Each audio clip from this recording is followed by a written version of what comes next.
That's right. I'm going to tell you how much money YouTube paid me after 1,000 subscribers in the first 90 days after I was monetized this year. It might surprise you. Honestly, it really surprised me because it was a whole lot more than I was expecting, and I couldn't be more thrilled. I'm going to tell you how I did it with the specifics on which videos worked and which ones didn't, plus the numbers to back it all up. I discovered as a new creator myself that there isn't much good information available showing how channels grow on YouTube or what creators earn from it. Because of that, I committed when I started to share my results and experiences to contribute knowledge to everyone else out there who's working on YouTube and needs some benchmarks. This video is the second one in my series on the topic. If you're interested, you can go back and watch the first one too to see what I had to say about my first 3 months after launching the channel. So let's jump right into it. If you're new to my channel, just so you know, I'm a complete amateur in everything related to YouTube. I do photography as a hobby, so I know my way around cameras and photo software, but I've never shot videos before. I've never used video editing software before. I have no media experience.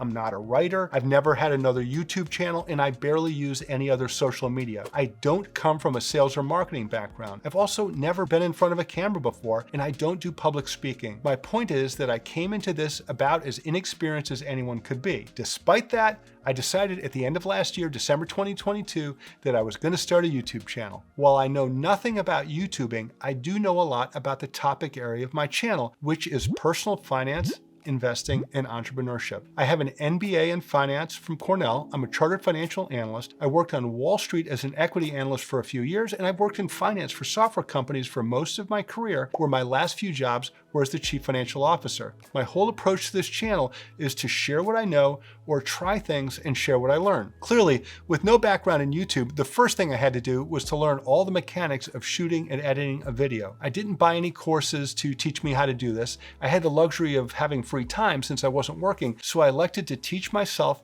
by watching tons of videos on YouTube about how to shoot and edit videos and about how YouTube works. Before we dive into my results and earnings for my second quarter on YouTube, let's first quickly look at my goals and do a quick recap of my first quarter results so the rest of the video makes sense. After spending the month of December learning and getting set up, I posted my first video on January 7, 2023, with the goal of posting about 1 video per week since then, although my average has been less than that. There are more than 114 million active YouTube channels, of which about 321,000 have over 100,000 subscribers. With all those YouTubers out there, you'd think there would be more information available about how fast channels grow and how much they earn, but I actually haven't found anything that shares the average results for new channels. All I found were a few people sharing their individual results. Based on what I saw, I set my targets pretty low. I was shooting for 100 subscribers at the end of the first 3 months and 1,000 subscribers at the end of 6 months. For those who don't know, 1,000 subscribers is an important benchmark for new YouTubers. Most YouTubers want to get monetized. In order to be monetized, you have to achieve 1,000 subscribers and 4,000 watch hours for your channel. A channel being monetized means it's able to earn revenue from the advertisements shown on its videos. So again,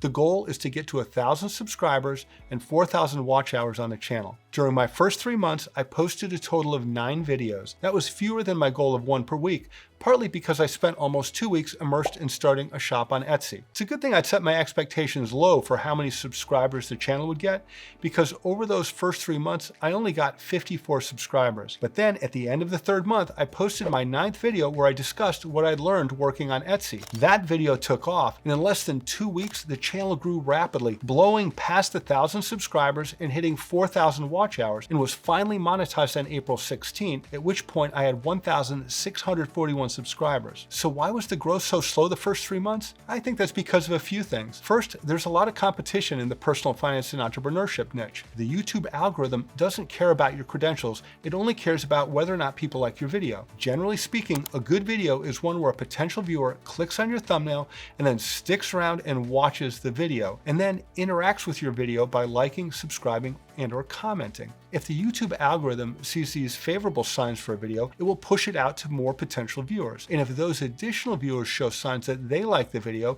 it will continue to get pushed to a bigger and bigger audience. On the other hand, if a video does not show those characteristics, then it will quickly die and not many people will see it. It doesn't matter how much or how little work you put into a video. All that matters is how people respond to it. It's also important to understand that the algorithm compares your video to its competition in the niche, and if the competitor's videos are performing doing better than yours, then yours will get less distribution. My videos, until the Etsy one, did poorly, I think because they were kind of boring to watch and didn't really catch on with an audience. I've put a lot of thought since then into trying to make the videos more engaging, and hopefully I'm getting better at it. You can be the judge. Now for my second calendar quarter on YouTube, which was the 3 months through June 30. I posted an additional 12 videos on top of the 9 that I did in the first quarter, bringing me to a total of 21 videos. Looking at this list of videos, listed from most recent at the top to oldest at the bottom one is the Etsy video dropped in early April. As of today, that video has 243,000 views. A couple weeks later, I put out a video describing the Apple Card high yield savings account. I'd seen an announcement about the new account from Apple,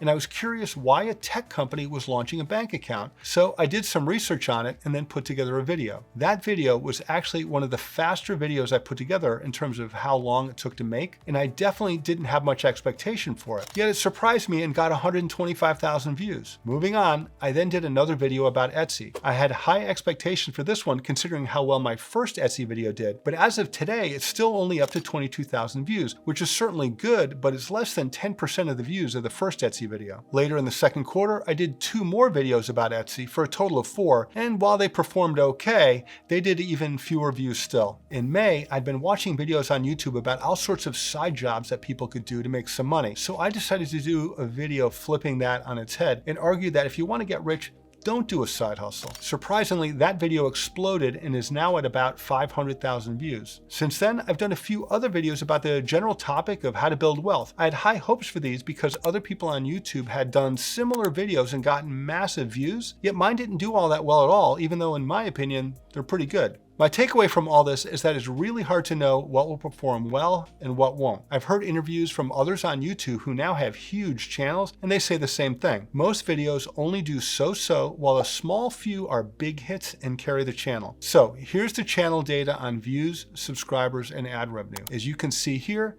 the number of views per day were very small through the first quarter, often just a few views per day, and on occasion a few hundred when a new video dropped. But then there was a big increase starting with the first Etsy video in early April, followed by the Apple Card video, and then views exploded with the Don't Do a Side Hustle video in mid-May, hitting a peak of 44,000 views on June 1st. By the end of June though, it had fallen back to around 6,000 views per day. Switching now to subscribers, you can see that the subscriber growth has also been really strong. At the beginning of the second quarter, before that first Etsy video was posted on the 4th of April, the channel had just 54 subscribers after 3 months live. By the end of the quarter on June 30 though, the channel was up to 28,000 subscribers. What's crazy is about half of the subscribers came from just one video, the Don't Do a Side Hustle video, with over 14,000 subscribers. It's interesting to me that some of the metrics on this video's performance didn't look that strong, yet the video did great. For example, 67% of viewers are still watching at the critical 30-second mark, but it continues to drop pretty rapidly from there. And the average percent viewed is only 31% of the video, which is kind of poor. These are not standout metrics, yet the video did great. However, the video got almost 1,100 comments and 33,000 likes, which I suspect is pretty good engagement, and maybe they drove the algorithm to keep pushing the video. Speaking of good audience engagement, if you're finding this video helpful, please hit the like button. It lets me know that you value the content and tells YouTube to boost the video to help it stand out. Also, hit that subscribe button too to join me in other videos about personal finance and entrepreneurship. Thank you very much. I really do appreciate your support. Now, what you're probably waiting for, let's switch to earnings. The channel earned 0 in Q1 because it wasn't monetized yet. In Q2, it was monetized on April 16, and thanks primarily to the success of the few videos that I discussed, the channel earned $7,274. The best earnings per day were 3 days at the beginning of June, where earnings peaked at about $335 today, which is terrific, before it then started sliding back down towards about $50 per day, where it is now. And just like with the number of subscribers, about half of that ad revenue came from one video, the Don't Start a Side Hustle video, which earned revenue of about $3,800. Given that I'm treating this as a business, while it's great that one video earned so much, it's a little disconcerting that so many of the other videos earned so little. I'd much prefer a more reliable income stream. This is all still very new to me, so I'll see how this plays out in coming months and quarters. Well, there's a lot more that I could talk about, but I want to keep this video from getting too long. If enough of you are interested, and let me know in the comments, I can do another video to talk more about what I've learned doing YouTube. In the meantime, I think this is a good place to wrap it up for today. Definitely remember to give the video a like and subscribe if you haven't yet. Thanks for watching. I really appreciate your support. I'll see you in the next one.